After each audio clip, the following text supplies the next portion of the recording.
always ask, where did we get the name Blue Water Climate Control? When a Navy ship casts off lines, exits the harbor, and loses sight of land, that's blue water sailing. It takes a team of people to do that. Tireless work, focus, and attention to detail. So much of starting a business is just like that.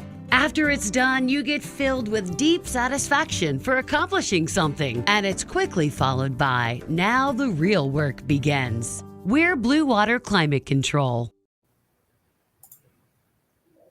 And shout out to Just Pass It Tutoring, where learning's made simple. Our guy Nelson Garcia down in Miami, Florida.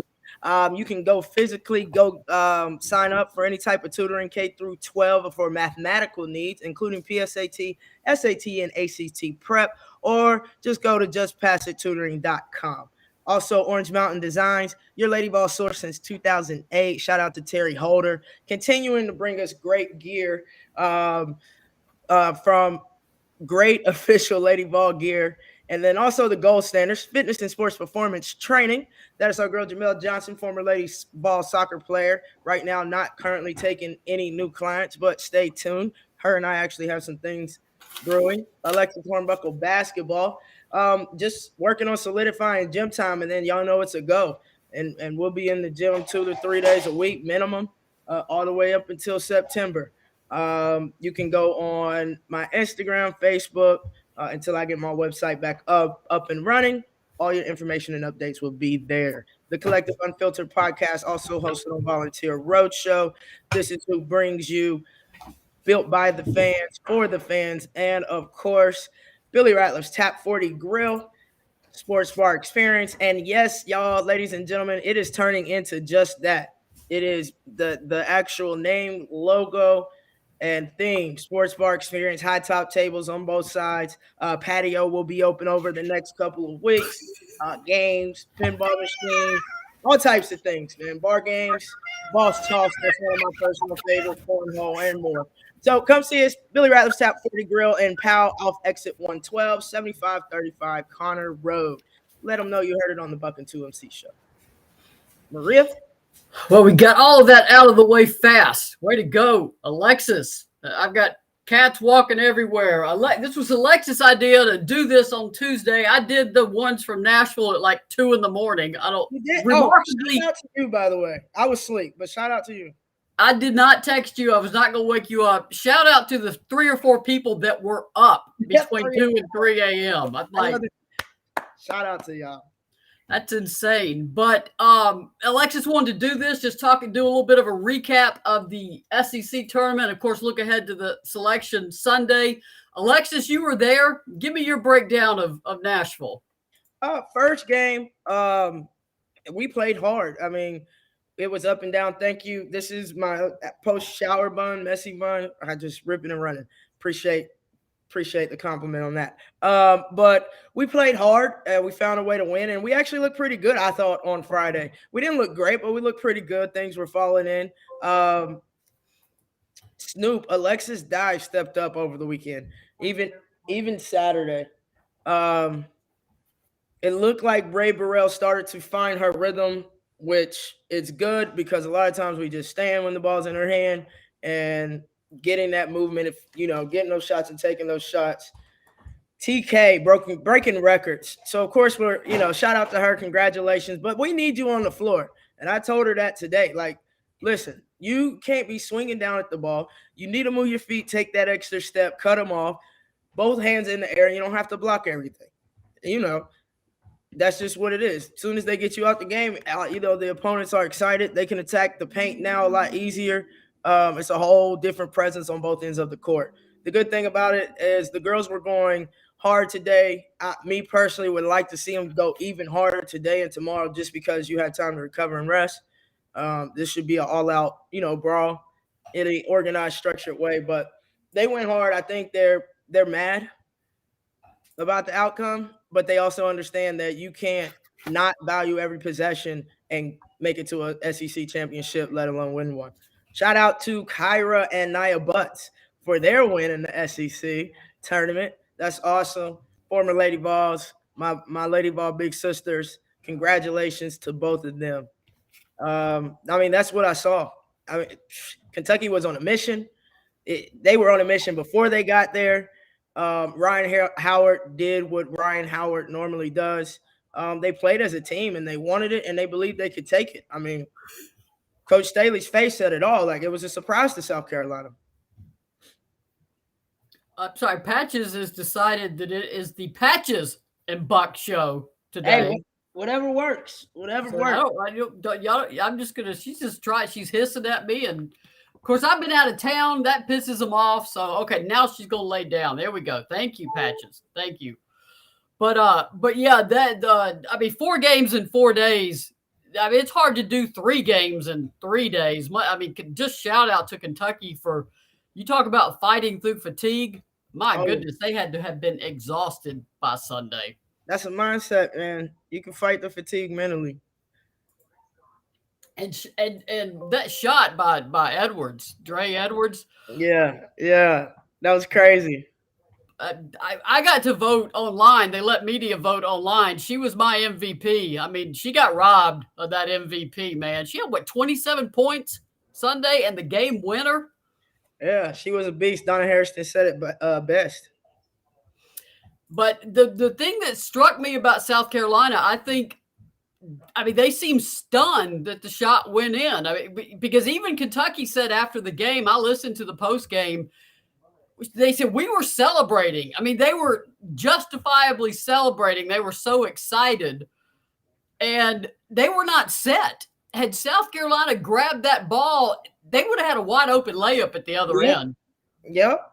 That is court awareness. No matter the situation, you cannot lose track of score, time, and court awareness. Yep. I'm not going to rag on Kentucky because I'd have been jumping every which way either, but South Carolina had about a second or two to get that ball in fast and catch them not back, because they were not back. They were jumping all over the court. Yeah, they definitely had an opportunity. You definitely got to go into the buzzers off. Of course you get hyped, but you got to handle business. But it didn't turn out that way for them, so they ended up securing that W. But you're absolutely right, Maria. Those details could have made all the difference in the world, for Kentucky to get it or not get it. As Kelly said, in postseason, the margin of error goes from here to here. It narrows so much. 1 or 2 plays could be the difference in winning or losing. And I mean, I don't think this hurts South Carolina. They're still the overall number 1 seed. They'll still go to Greensboro region. And if anything, it may motivate them, fire them up. It's been a while since South Carolina was in a tight game. And that's not necessarily a bad thing. And the next time you're in it, all right, you can remember, okay, what did we not do in the previous time that we should have done? Yeah. I mean, very true. Very true. Let me turn off my. Now you got a phone beeping. I got a cat attacking me over here. No, it's all good. Yeah. You're in a mood, Patches. You're in a mood. You couldn't have said it any better. But it's I mean, it was disappointing, of course. I mean, I know Tennessee wanted to get to Sunday, had the opportunity. I mean, the frustrating part about that game, the couple plays where you just go, oh my goodness, you got to convert there. When Tennessee had got it down to 1 and Kentucky calls timeout and then throws the ball away and Tennessee couldn't convert on the other end, had Tennessee gone up at that point with, I think there was about 6.5 minutes to go, the roof would have come off that building. They got it down to 2 later on too. And just, that's when you got to make a play. Got to make a play. And sometimes the basketball gods are not smiling upon you. And Saturday was one of those days. Yeah, I mean, it happens, Maria. But I think it motivated us. I hope it motivated us, for this NCAA tournament coming up and realizing, when it's one and done, you can't wait to the second half, the third and the fourth quarter. We needed 40 minutes. I mean, even today at practice, I practiced with them for a little bit today, and they were stressing, valuing every possession. Coach Sam was, Coach Kelly was reiterating, John, all the coaching staff. And it's so true. We know it to be true. Attention to detail, right? And I think they know that's what they're supposed to do, but they don't quite believe that if you do this and you do what you're supposed to do, it's actually going to work out better for you. You might even surprise yourself at how good you look personally, individually, but also as a team. No, I agree. Renee said who was on the alternate team. It was Ryan Howard, Driana Edwards, Alexis Dye. Congratulations to her. She balled out. Oh, yeah, she deserved that. Aaliyah Boston, of course, of South Carolina, and Shakira Austin of Ole Miss. My ballot had Angel Baker of Ole Miss. She had one heck of a tournament. But sometimes I think people vote based on what happens before the tournament and don't, because I catch all the games. I read all the box scores, watch as many games as I can. So, right. But Alexis Dye, my goodness, if she could keep that level of production, Tennessee's got a good shot to have postseason success in the NCAA. Nobody could do anything with her. So athletic and active, and strong. Like, she wants the rebound, she wants the ball, she's going to take that shot.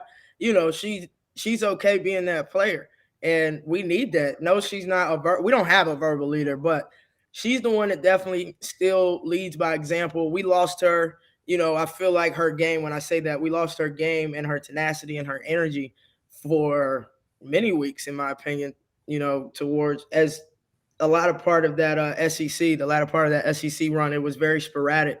And I think we're starting to see her get back to, listen, my team needs me. They can feed off my energy. I got this. And that's very important. I hope she keeps that for the NCAA. Well, leading up in the practices, but also in the NCAA. I so wish she had one more year. I know. Oh my God. Because right now, Gulf Coast, Troy, she was just better than anybody on the floor. And this last year, she has tried to learn how to become a basketball player, not just an athlete on the basketball court, but a basketball player.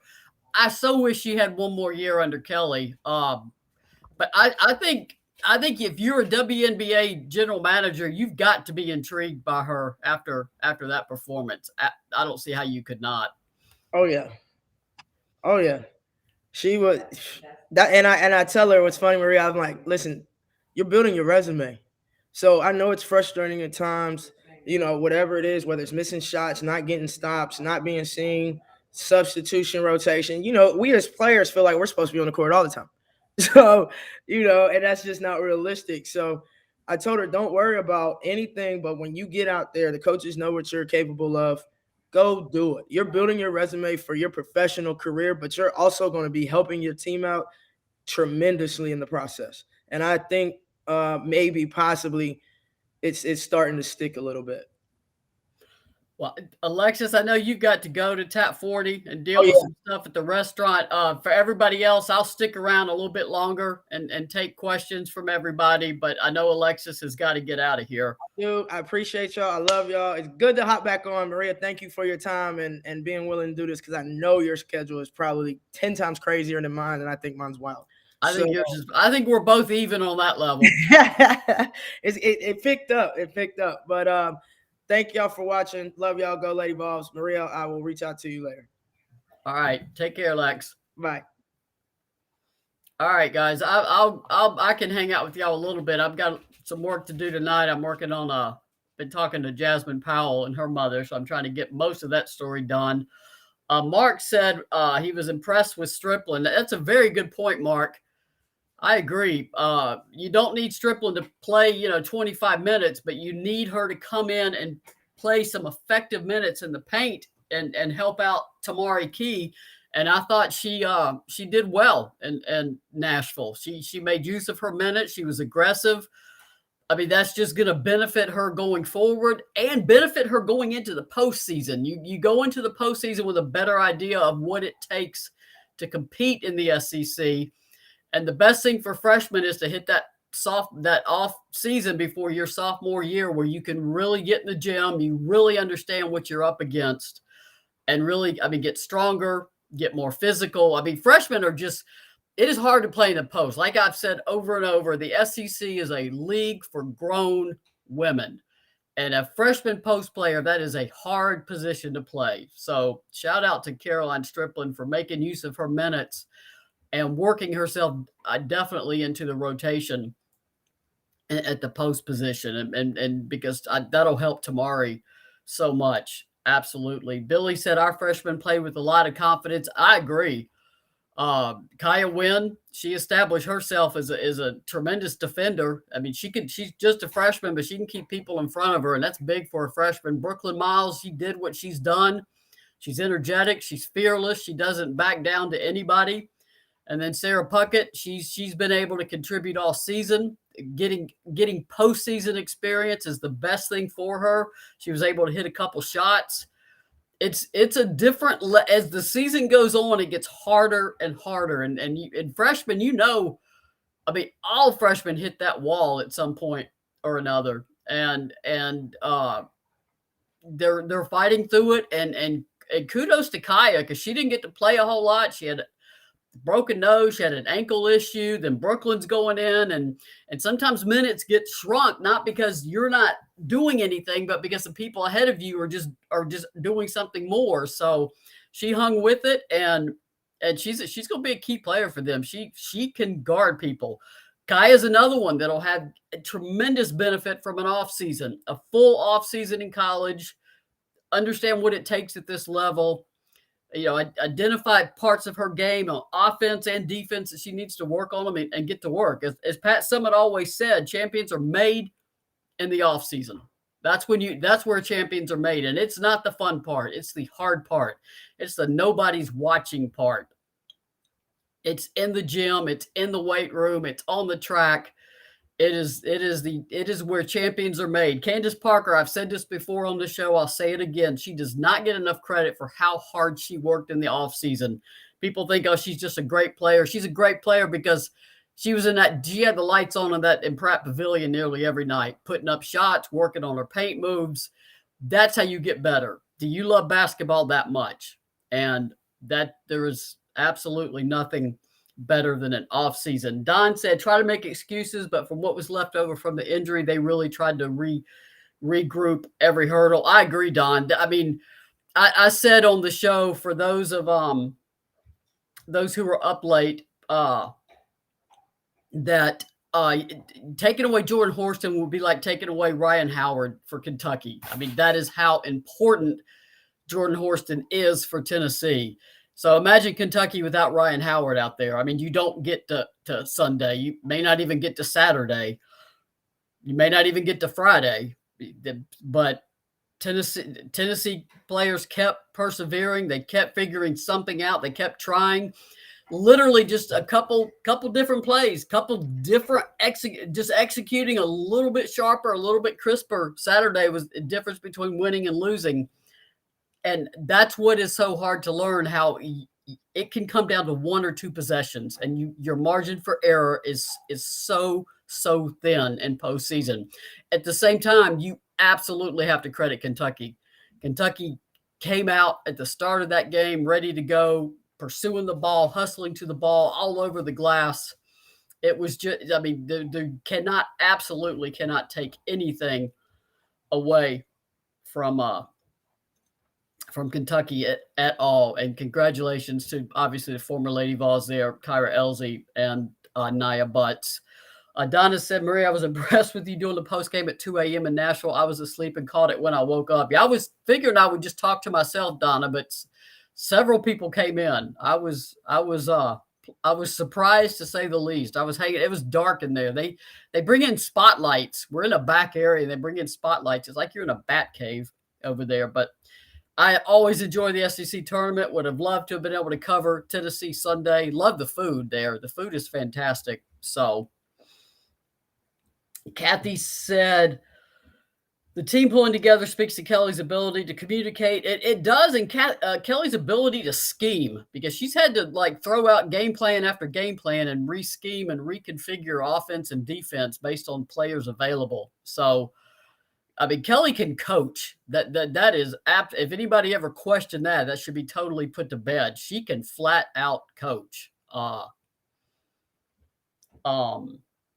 So now you have some luck with injuries. Oh my goodness. You just not have these crushing injuries that take out like Kean, Jordan, Ray to start the season. I mean, Marta before the season even gets started.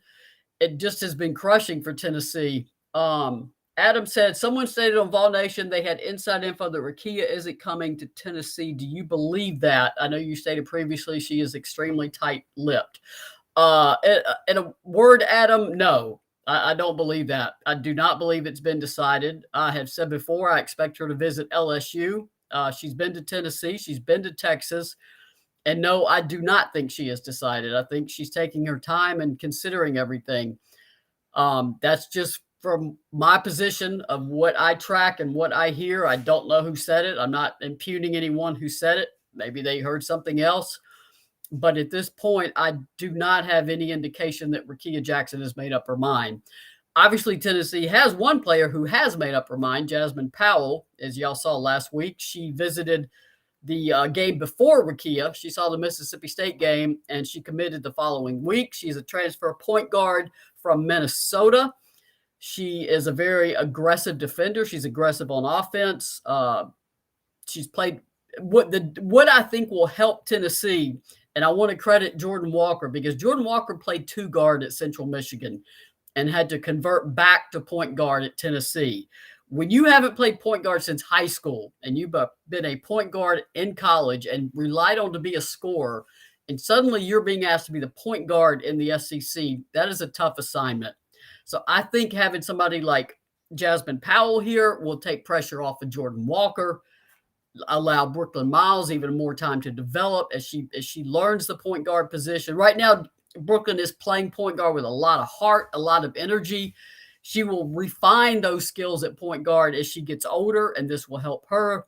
You bring in somebody who is an experienced point guard and who wants to play at Tennessee, who wants to be part of a team, who wants to be part of an excellent culture. And Kelly, as we've seen, I mean, you look up sometimes, I mean, she had Horston, Brooklyn Miles, Jordan Walker on the floor at the same time. Kelly she's not married to you're got a one by your name, so you can only be on the court if you're the point guard. She will move players around. So I think it's going to be a good experience for everybody. I think Jasmine Powell can elevate the Lady Vol position at guard. And of course, it's like everything else. She'll have to come in here and compete and get ready to play and learn the system. But one thing Kelly has done is created a team of where it's the team first and everybody pulls forward and helps each other. So that is a very good thing. Kimberly said, Vollog podcast interviewed Jasmine, and she is an impressive young lady. The way she talked about the culture at Tennessee and how much the players love it at Tennessee made my heart happy. Yeah, she's one thing about interviewing her, and I got to talk to her while I was in Nashville. Of course, I didn't have any time to write it. I just wanted to go ahead and get the interview done. There's a big difference in talking to a 16 or 17-year-old and a 20-year-old college student. They are mature. They know what they want. I mean, just imagine your own growth as you imagine yourself 16 and then 20. You still got a lot of growing up to do, but you are a far more mature person at 20 in college than you were at 16. So Jasmine, I mean, she talks like a veteran. She talks like somebody that understands what she's doing and what she wants. She also said that she is even though she comes in as a senior, she was a junior at Minnesota this year. She wants to take that COVID year. She wants to be at Tennessee 2 years and start work on her master's degree. So that's another good thing is that Jasmine won't be a 1 year and done. She'll have 2 years in the system, 2 years to help Tennessee. One thing that Kelly absolutely wants to do is you saw a little bit of it in Nashville when she had both Kaya and Brooklyn available to help. Tennessee wants to pick up full court. You can disrupt full court. You may not do it the full 94 feet, but you can at least slow down a team. Now she'll have players like Jordan Walker, Brooklyn Miles, Kaya Wynn, Jordan Horston, Jasmine Powell. You can press all game long if you want to. Also, the SEC plays fast. It is a fast league. It is not a walk the ball down the floor and run. I mean, there's some teams, granted, that run the shot clock down to like 5, but most SEC teams want to go. And even in between possessions, from the transition from offense to defense for a team is fast. So That's the other thing that was appealing to Jasmine about the SEC. She's familiar with the SEC. She had 2 other SEC schools in their Final 5. She wants to play an accelerated pace. This is yours is Mox. You want your dinner, don't you? Here you go, buddy. Mox wants dinner. Okay, get your tail out of the picture. There we go. So she really wants to be in the SEC. So she was a delightful person to talk to. I got to talk to her. I talked to her mother when I got back in town. I talked to her yesterday. So it was a busy weekend for me, and I was barely on online. But I love the SEC tournament. It's a fun event to cover. I love it being in Nashville. Sorry, it can't be in Nashville till 2036. I'm not kidding. The men's tournament is booked through 2035. So Greenville for the next 3 years, I will say Greenville's a nice town, nice downtown area to have it in. And then it could go. I'm not sure where it'll go. I mean, we were in our 3 a.m. calls. We were talking about different places it could be with Oklahoma and Texas coming in. You could even look Memphis, maybe if you wanted to get a little bit further west. Could look in the state of Texas. Some people said Florida, Jacksonville. Jacksonville doesn't really have a great tie to the SEC. Those games were not well attended for any particular team, so I'm not sure about that. Of course, if Florida kept being really good, that could be different. So it's could be interesting. Mark said hopefully in Atlanta again. Mark, only if it could be in Atlanta proper. Duluth quit bidding, and I don't really blame Duluth. It's an hour from Atlanta, and traffic is horrible. Absolutely horrible. And there's nothing to do. It's in a suburban strip mall area. There's one restaurant there on site, and then you're in a 4-lane highway and literally nowhere to walk to, nothing to do. So I do not see it going to Duluth. It would be a matter of Phillips Arena being available. Somebody mentioned Gainesville. You cannot do it on any SEC team's home floor. I don't know if Gainesville has another venue that would not be Coleman Coliseum that could accommodate. It has to be a venue that can accommodate that many teams and have suites and hospitality areas, which is why Chattanooga no longer hosts. The venue is just can't forget the doesn't meet the standards of how the SEC holds a tournament. Tampa's another thought. I know, of course, in Tampa, there's really no connection to the SEC. I think you've got. I really am sorry Nashville did that. I'm not happy with the Nashville Sports Authority. At least break that up a little bit and allow Nashville to have the women a couple years, but it's already done. So Kathy said Memphis is sort of central. The only reason I'm thinking Memphis is that it would be easier for teams like Texas, Oklahoma, and Arkansas, of course, LSU, Ole Miss, Mississippi State. You get it over in that area. I could even see maybe the Midwest. Maybe somebody threw out St. Louis. That doesn't really have a tie either, but you are closer to Missouri. So I don't know. I mean, and Greenville will probably keep bidding because Greenville does a really good job with that tournament, and they're well attended. Shantae Woods asked how many official visits are transfers allowed. They're allowed up to 5, but just like it was when they were in high school. So most do not take that many. They narrow their list. I believe Rakia would have 3 on hers. Most transfers at that point, they're not narrowing down 15 and 10 schools. They've got a really good idea of where they want to go or where they want to explore to go. So it's unusual for a transfer to take that many visits in the portal. I mean, the crazy thing too is that the portal is, I mean, outside of Rakia Jackson, Jasmine Powell, some players that names that come to mind, the portal season is about to hop. I mean, it's all the teams that are in the NCAA tournament. I mean, you'll have players leave those teams. I mean, it's just common now. I'm not indicating that any particular player is leaving a school, but it is, you basically expect transfers. So portal season is March and April, and we haven't even really hit portal season yet. So I don't know exactly what that portal is going to look like. I've had several people ask me about numbers for Tennessee, particularly with Jordan Walker coming back. Based on the rules, a player who takes a COVID year, the school has to fund the scholarship, but it doesn't count to the 15 max.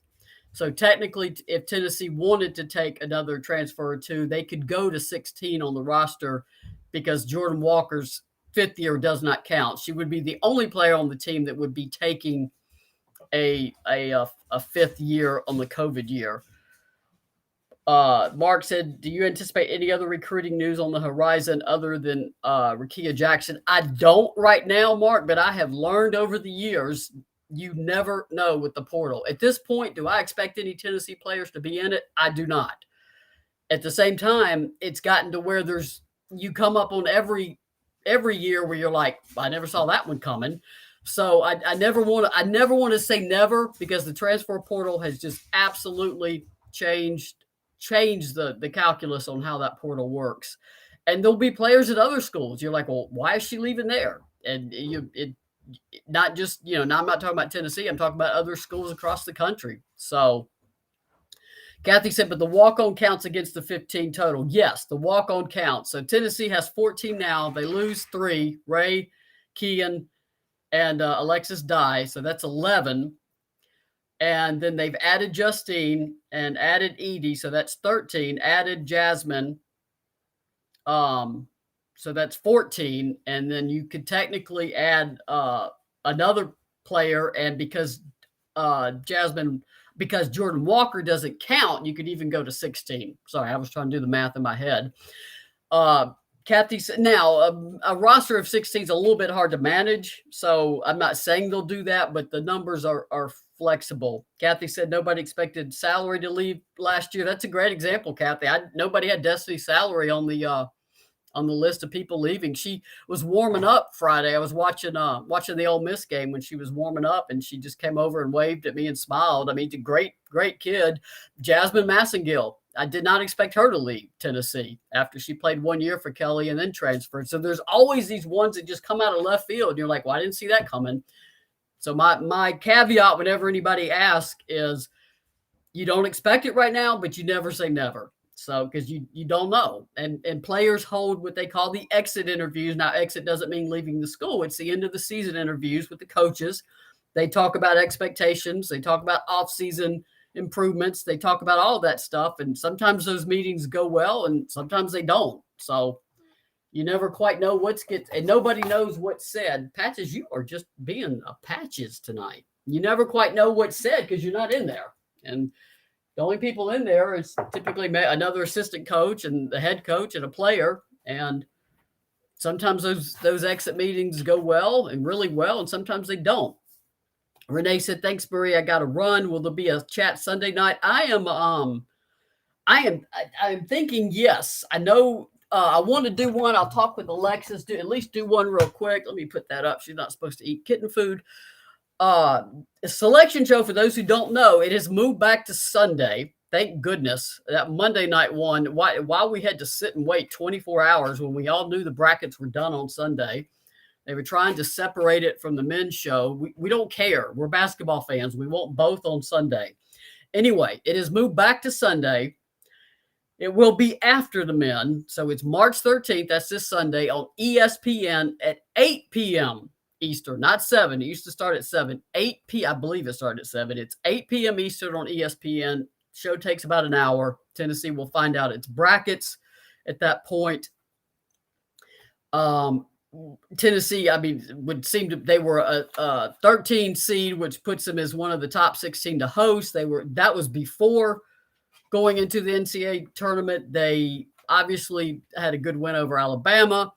They had a close game with Kentucky, who went on to win the tournament. You never know. Again, do you see the brackets? But I fully expect Tennessee to be hosting the early rounds in Knoxville. Those will either be March 18th and 20th, a Friday-Sunday setup, or March 19th and 21st, a Saturday-Monday setup. And we won't know any of that, of course, until Sunday night. So that is the situation there. And, yeah, I'll see when we can talk to Kelly and see when I can get in here. But let's try to at least catch up with each other Sunday, see if I can get Alexis in here after the selection show. So maybe we can get it done by 9:30 or 10 o'clock. The 4 regions, of course, Greensboro, Spokane, Bridgeport, and Wichita, Kansas. by all accounts, South Carolina will get Greensboro, they being the overall number 1 seed. The committee, their last reveal, it looked like they were wanting to set up a South Carolina UConn matchup in the regionals. Of course, that could have changed since the last tournament outcomes over the weekend. So I don't know. I mean, most of the brackets seem to think Tennessee's a 3 seed based on the last reveal. That they were actually, I mean, a 4 seed. They were a top 4 seed based on that reveal. Tennessee could it have moved into a 3 seed? Very possible, but we'll wait and see what happens. Either way, I expect them to host. Donna said Tap 40 is having a selection watch party, and people can always go there. Deb said, thanks, Maria and Patchy. Shatina said, if get scholarship recruit who commits, can they remove walk-on, or is that a done deal and they just miss out on the recruit? Shatina, they still have room to add somebody else. I think they got room to add 2 people, so I don't think that'll be an issue at all. I don't believe they would remove the walk-on. I think that would be a pretty cold-blooded thing to do. I don't see them missing out on any recruits at this point because they've still got the space. So I don't think that's going to be an issue. And I can't imagine you want to take the roster much past 15 anyway. That gets hard to manage. But we'll see. But I don't see Tennessee having a numbers issue at all, because right now they I think they're sitting right at 14, even with everybody back. So it shouldn't be a problem. I think I got to everybody's questions. Somebody asked about Jordan. Any update on Jordan? I mean, same thing. We all saw the video put up over the weekend where she is able to take off the brace and do her rehab exercises. It is, Kelly used the word week to week the last time we talked to Kelly, which was right before the SEC tournament, which is much better than unknown or indefinite. Obviously, she's not day to day, but it basically is all dependent on how does that arm heal. And one thing I tell people, MRIs and X-rays don't lie.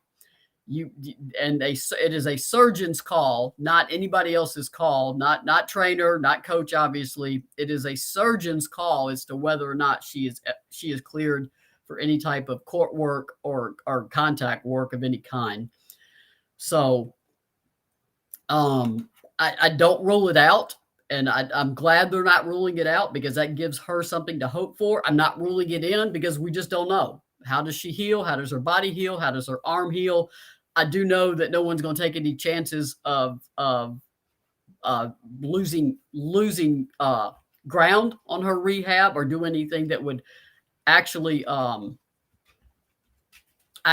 force her into doing something she should not do. That is why it's the surgeon's call, and a surgeon cares about one thing: their patient. So. Kimberly said they shouldn't count. The men have 13, and Rick also has 4 or 5 walk-ons. And I think the men is different, Kimberly. I think they allow, because they only have 13 scholarships, I don't think they set a cap on the walk-ons. But that's a very good question. I've got to go back and look that up. It has been so long since Tennessee has pushed up against the max. So Pat used to do it, and then she vowed never to do it again because it was too many players, and she started pushing the numbers down.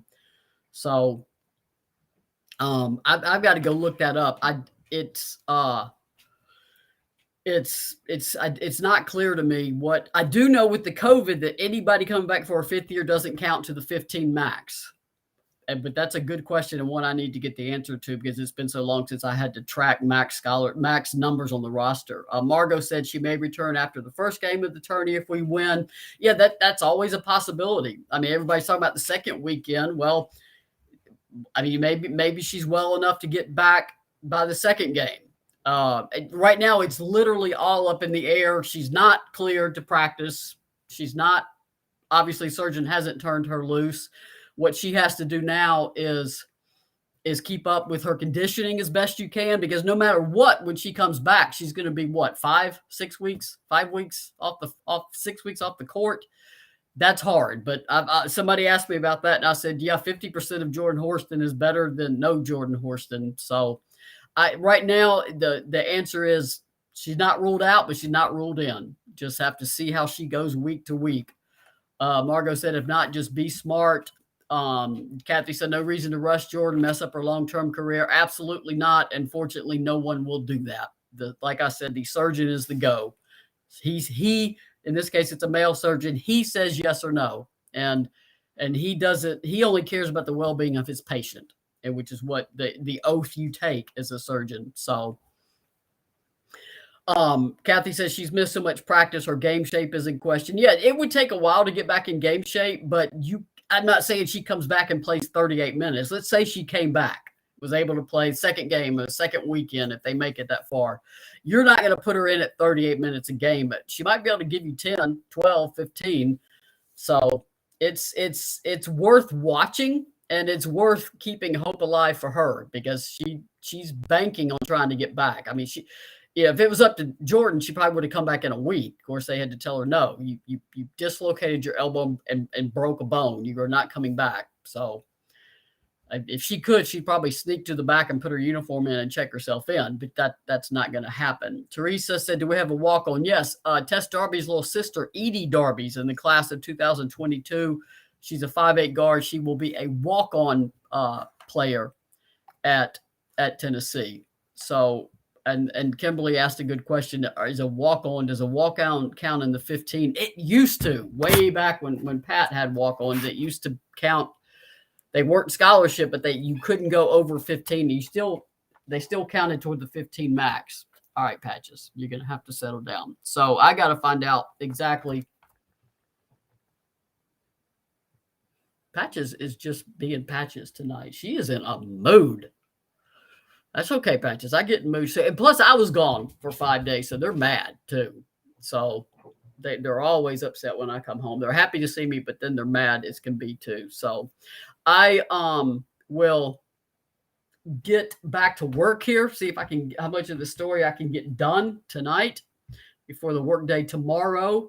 Thanks y'all for coming in. It's good to hear from everybody. And I would say see everybody, but I can just read y'all stuff. But it's good to see all the familiar names. And I hope everybody is doing well. What is tomorrow? Wednesday. It's kind of weird not having any basketball, but it won't be long. And I am glad. I think it's good for a team to have this break. I really like the way the women's tournament lines up. Get a break and get some healing done and some catch up on academics. You're not missing class for a couple of weeks. You can actually attend all your classes. You're not on the road, and players that need extra time in the training room, they can get it. So that's good for them.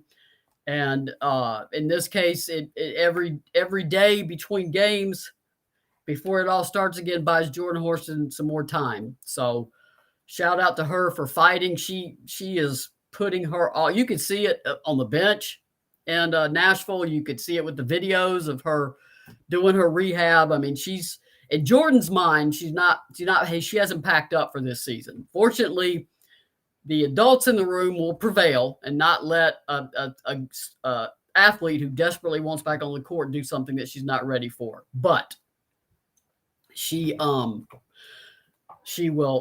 Okay, here's Lopi too. Lopi's been sick, but she's doing well. Somebody, I can't remember who it was. It may have been Kimberly, talked about, if you read the lip, there's a nice clip of it by Kellyanne Stitz of WATE on Twitter. You can read Kelly's lips of that horrible no call when Kaya Wynn just got hammered.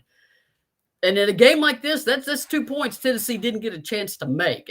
He just opted to let the halftime clock expire rather than call an obvious foul right in front of him. And you can see the fans unloading on him, which I'll be honest, he deserved. And Kelly meeting him at midcourt and screaming, "Don't do this to my team." And then she backs up and says it again, "Don't do this to my team."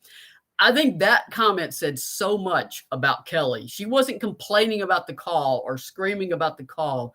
She was begging him not to do this to her team. That was a powerful thing to say to an official, because it's like, you are hurting my team. You are taking a chance away from my team. And that was a really good thing to say to him, because she didn't make it about her. She didn't make it about the call. She made it about her team. And she said that with passion. Kelly loves her players and she's going to stick up for them. I almost tweeted on Friday. I was like, man, I'm sort of proud of Kelly. She's the only white woman that didn't get a technical on Friday. Those were some theatrics coming out of Alabama with Christy Curry, and then LSU with Kim Mulkey. That was entertaining to watch. So powerful message by Kelly. She managed not to get a technical. Nancy's cheering for Lopi. Thank you, Nancy. She's doing well. She's being Lopi. She's hanging in there. She's been sick for, gosh, I don't know, almost a full year now. Periodically take her to the vet. Keeps me working, because my goodness, my vet bills, they should name a room after me over there at my vet. I told them that. Well, I'm going to get back to work.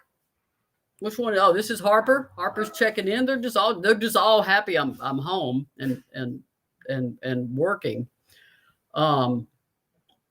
Keith said Jordan was robbed being cut from some postseason award list. I hate that for. She deserves the recognition. I keep saying I'm going to go, and then that happens. I agree. I mean, the Ann Myers Award, she had better stats. I was mad. I try not to get mad. I'm mad about two. Defensive Player of the Year in the SEC should have been Tamari Key, and Jordan Horston should have been on the 5 finalists for the Ann Myers Award. That was ridiculous. Her stats are better than some of the people on there. I mean, not at that position, 9.4 rebounds a game and leading score and leading assist. That was awful. I mean, I try to tell people there's not a Tennessee bias, but some of these award lists are making it hard for me to make that argument incredibly anymore. Oh yeah, daylight saving time. Thank you, Mark. God, I hate that. Just leave the clock alone. But here we go. And thank you. I would have totally forgotten. I hate daylight savings time. Just leave the clock be. Just wherever we are now, quit messing with it. We're all fine without flipping these clocks around. So everybody's saying good night. I'm going to get back to work. And thank y'all for coming. And we will try to see everybody on Sunday. Peace.